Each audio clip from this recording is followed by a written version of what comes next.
Hi అండి. ఈరోజు చైనాలోని ఒక రెస్టారెంట్ చూపించబోతున్నానండి. ఆ రెస్టారెంట్ పేరు హాట్ పాట్. అది ఎందుకంటారు అనేది మీకు ముందు వీడియో చూడంగా తెలుస్తుంది. చూసారు కదా! మన ఇండియాలో బఫే సిస్టమ్ ఎలా ఉంటుంది, ఏది కావాలంటే అలా ఎలా పెట్టుకోవచ్చో, ఇది కూడా సేమ్ అదే ప్రాసెస్‌లోనే అండి. ఎన్నంటే నంబర్ ఆఫ్ ఐటెమ్స్ అండి. వీళ్ళు అది, ఇది అని కాకుండా నాన్ వెజ్‌లో ప్రతి ఒక్క ఐటెమ్ తింటారు కదా! అలాగే అన్ని non veg items, vegetarian items, sweets అన్ని రకాల స్వీట్స్, బజ్జీలు, వడలు అంటే వడలంటే మన టైప్‌లో ఉండవు గానీ కొంచెం వీళ్ళు వేరే ఇంగ్రీడియెంట్స్ యూజ్ చేస్తారు. ఇట్లా sweet corn, egg, sweet potato కూడా కాల్చిన స్వీట్ పొటాటో ఉందండి. నూడిల్స్ కూడా డిఫరెంట్ టైప్స్ కొన్ని మందంగా ఉన్నాయి, కొన్ని పతలాగా ఉన్నాయి. లాస్ట్‌లో డెజర్ట్స్ కోసం ఐస్ క్రీమ్స్ ఇవైతే అన్నీ వేయించిన పల్లీలు, కుకుంబరు, పుట్టగొడుగులు, ఉడికించిన పల్లీలు ఇవైతే పక్షిగుడ్లండి. ఎలా పట్టుకుంటారో, ఎలా తింటారో తెలీదు గానీ వామ్మో! డిఫరెంట్ డిఫరెంట్‌గున్నాయి. ఇవైతే పునుగుల్లాగా ఉన్నాయండి కొన్ని. ఇవన్నీ ఇంకా నాన్ వెజ్ మాకస్సలు మేము ప్యూర్ వెజిటేరియన్స్ అండి. మాకస్సలు తెలియవు ఏంటివో కూడా. కాకపోతే ఇట్లా కొత్త ప్లేస్‌కొచ్చినప్పుడు విజిట్ చేయాలన్న ఆతృతతో వెళ్ళి చూడటమే కానీ ఆహ్, అక్కడ మేము వాళ్ళు తిన్నంతగా ఏవి కూడా మేము టేస్ట్ చేయలేకపోయాము. వెజిటేరియన్స్ కాబట్టి. ఇక్కడ వెజ్‌లో అన్నీ చెప్పా గదా! స్వీట్ కార్న్, స్వీట్ పొటాటో ఇలాంటివే ఉన్నాయి. ఇంక ఇక్కడ అన్నీ నాన్ వెజ్‌లో రొయ్యలు, గియ్యలు అన్నీ డిఫరెంట్ డిఫరెంట్‌గా ఏవేవో ఉన్నాయి. నూడిల్స్ కూడా పెద్ద పెద్దగా, సన్నగా, చిన్నగా అన్నీ డిఫరెంట్‌గున్నాయి. అలాగే ఫ్రూట్సు, కూల్ డ్రింక్స్ అన్ని టైప్స్ అండి. ఎన్ని కావాలంటే అన్నీ ఉన్నాయి. ఇలాగ మనము టికెట్ తీసుకున్నాక ఇక్కడ మనకు టేబుల్ కూడా బుక్ చేసుకొని, ఆ టేబుల్ నెంబర్ దగ్గర కూర్చోవాలి. వాళ్ళక్కడ సర్వ్ చేస్తారనమాట.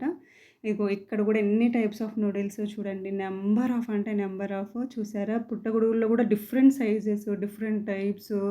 ఇంకా ఇవైతే మన బ్రోకలీ, కాలీఫ్లవర్ ఇవే అండి ప్యూర్ వెజిటేరియన్స్ కంటే ఇంక ఇవే మేము ఈ ఆకుకూరలే పెట్టుకొని తిన్నాము. అంతే. ఇది గార్లిక్ మాత్రం సూపర్ అండి. ఎలా చేశారో గానీ కొంచెం తియ్యగా, ఘాటుగా చాలా బావుంది. అది పీనట్ బటర్ అంటండి. లాస్ట్‌లో వీళ్ళు అన్నీ ఉడికించుకున్న తర్వాత పీనట్ బటర్‌లో పెట్టుకుంటారు లాస్ట్‌లో ఉంది. మిగతావన్నీ వాళ్ళు సోయా సాస్‌తో ఎక్కువ అలవాటు కాబట్టి ఆ డిఫరెంట్ టైప్స్ ఉన్నాయండి. ఇలా నంబర్ ఆఫ్ ఐటెమ్స్ అన్నీ పెట్టారు. అది చూసారుగా ఇప్పుడు మనం ప్లేట్ తెచ్చుకొని మనకేవి కావాలి అనేవి అన్నీ అలా సర్వ్ చేసుకోవాలి. ఏవి కావాలంటే అవి. పిల్లలకి రాదు కాబట్టి మా హస్బెండ్ అన్ని ప్లేట్స్‌లో పెడుతున్నారు. సో, ఇది ఇప్పుడు మీకు అర్థమై ఉంటుంది హాట్ పాట్ అనేది ఎందుకని. అన్ని చోట్ల 4 చిన్న స్టవ్ లాగా ఏమంటారు స్టవ్ లాగా ఉంటుందండి. అక్కడ బటన్ నొక్కితే అది ఆన్ అవుతుంది. వాళ్ళిచ్చిన ఆ బౌల్‌లో వాళ్ళేవో ఇంగ్రీడియెంట్స్ ఏసారండి. ఆహ్, ఆ ఇంగ్రీడియెంట్స్ ఏసినది ఏమో మాకు కరెక్ట్‌గా తెలీదు గానీ అది బాయిల్ అయ్యేటప్పుడు మనం తెచ్చుకున్న వెజ్జీస్ అన్నీ కూడా అందులో వేసుకొని కొంచెం మరిగించుకోవాలి. అది మనకెంత హీట్ కావాలో అంత హీట్‌లో పెట్టుకున్న తర్వాత తీసుకొని డైరెక్ట్‌గా తింటామే. హ్మ్. అవన్నీ ఇప్పుడు వేస్తారు చూడండి. మా హస్బెండ్ ఒక్కొక్కటి తీసి అందులో వేసేస్తారు. అది వేసి ఉడికిన తర్వాత మనకు ఎంత హీట్‌లో కావాలంటే అంత హీట్‌లో తీసుకొని తినటమే. చూసారు కదా! ఇప్పుడు బాయిల్ అవుతుంది. ఈ బాయిల్ అయ్యే టైంలో మనము అన్ని వెజ్జీస్ ఏసుకోవాలండి. మా పిల్లలైతే చాలా వరకు అన్నీ కొంచెం ట్రై చేశారు. ఆ పీనట్ బటర్ అయితే బావుందనేసి ఆ వెజ్జీస్ కూడా వాళ్ళు పీనట్ బటర్‌తో అద్దుకొని తిన్నారండి. చాలా బాగా అనిపించింది. ఒక న్యూ ఎక్స్‌పీరియన్స్ అనమాట.